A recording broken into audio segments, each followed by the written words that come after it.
Salut tout le monde. Bon, un ministre qui demande l'utilisation de la bombe nucléaire contre un peuple. Je vais vous faire voir cet article qui est complètement lunaire. Et non, non, ça se passe pas en Russie. Oui, parce que avec tout ce qu'on a entendu dans les médias, on pourrait penser que ça se passe en Russie. Je vais essayer de pas m'énerver parce que quand je m'énerve, je fais des montées de tension puis je me casse la gueule en plein live. Vous m'excuserez pour ce qui s'est passé il y a 2 jours, ça va mieux. C'est juste des montées de tension. Bref, c'est des choses qui arrivent, mais en tout cas, merci à tous pour votre soutien. Je vais vous faire voir un petit article. C'est vraiment, vraiment, vraiment lunaire. Un ministre israélien qui demande l'utilisation de la bombe nucléaire sur Gaza. Non, non, c'est pas une fake news, malheureusement. Je préférerais que ce soit une fake news, je vous le dis très honnêtement.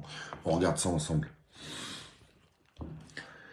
Un ministre israélien évoque un recours à la bombe nucléaire avant d'être recadré par son gouvernement. Ouais.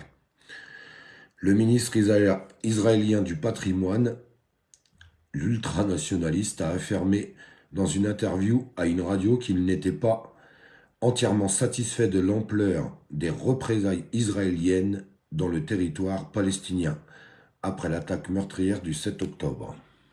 Je monte un peu. Au journaliste qui lui demandait à la lumière de ses propos si la solution serait à ses yeux de larguer une sorte de bombe nucléaire sur toute la bande de Gaza, la raser et tuer tout le monde. Le ministre a répondu « c'est une option ». Alors écoutez, de pouvoir lire de telles affirmations d'un ministre, enfin c'est pas n'importe qui le mec, c'est un ministre. Franchement, ça en dit long, je vous le dis très honnêtement. Si vous vous rappelez tous, on nous a bassinés pendant des semaines et des mois en nous expliquant que Vladimir Poutine allait raser l'Ukraine avec une bombe nucléaire, qu'il n'allait pas faire ce qu'il fallait pour la sauvegarde des civils. Alors attention, hein, je le dis très honnêtement, dans toutes les guerres, malheureusement, et c'est tout le temps comme ça, c'est les civils qui en prennent plein la gueule, et puis il y a des morts qui sont impactés à tout ça.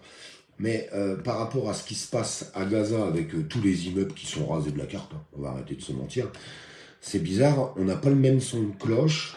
Enfin, si Poutine avait rasé toute l'Ukraine de la carte et avait attaqué tous les immeubles d'habitation, à mon avis, ça aurait tourné vraiment en boucle à la télévision.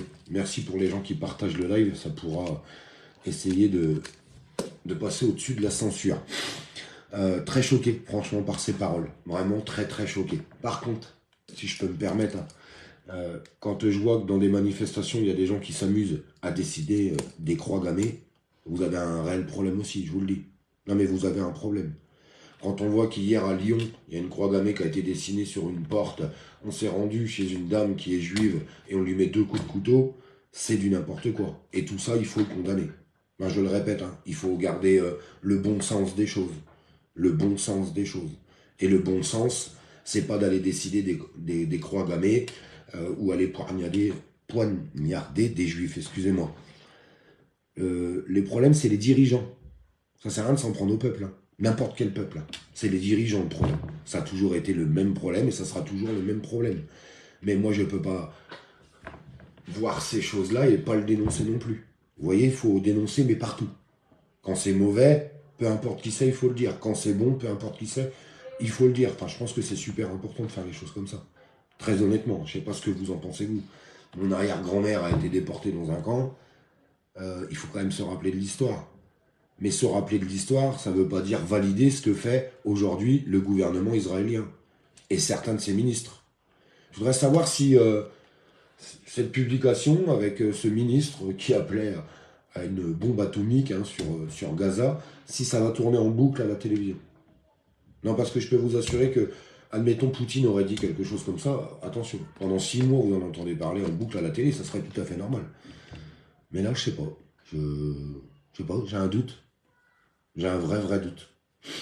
Enfin, je vous laisse là. C'était juste 3 minutes de live.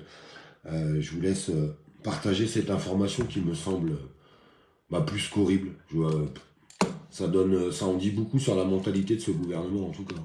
Enfin, en tout cas, il y a des ministres dans ce gouvernement qui eux, évoquent que ça serait pas mal de lancer une bombe atomique et de raser tout Gaza et de tuer tous les innocents. Incroyable quand même. Ça serait bien que ça se sache quand même. Je sais pas ce que vous en pensez, vous.